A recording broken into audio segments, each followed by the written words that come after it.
बिस्मिल्लाहिर्रहमानिर्रहीम। अस्सलाम वालेकुम दोस्तों।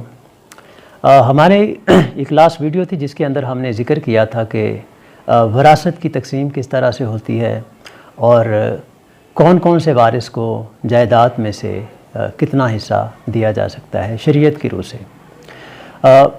कुछ दोस्तों ने हमें ये सवाल भेजा था कि विरासत और वसीयतनामा इन दोनों में क्या बुनियादी फ़र्क है, क्या ये दोनों एक ही चीज़ हैं और क्या कोई शख्स मरने से पहले अपनी वसीयत करके अपनी सारी जायदाद किसी एक रिश्तेदार को या किसी अजनबी को दे सकता है या नहीं। ये बड़ा दिलचस्प सवाल था दोस्तों। पहला ये बुनियादी फ़र्क समझ लीजिए कि विरासत की तकसीम और वसीयतनामा ये दो बिल्कुल मुख्तलिफ़ चीज़ें हैं।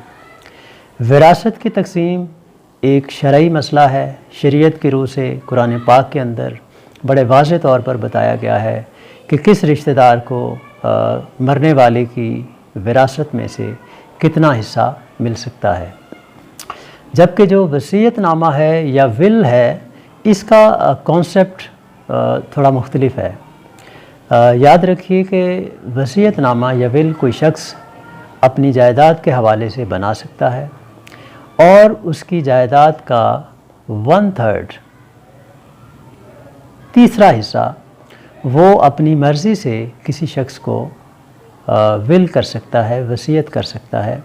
वो अपने किसी ख़ास बेटे को, बेटी को, नवासे को, पोते को, किसी अजनबी को, किसी को 1/3 की हद तक वो विल कर सकता है या वसीयत कर सकता है।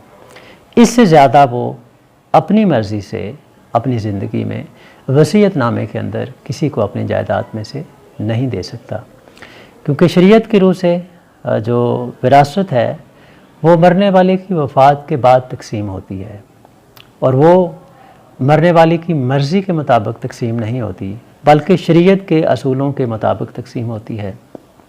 लिहाजा मरने वाला अगर चाहे भी तो अपनी सारी जायदाद किसी एक बेटे को, बेटी को, किसी रिश्तेदार को, किसी दोस्त को, किसी जानने वाले को नहीं दे सकता।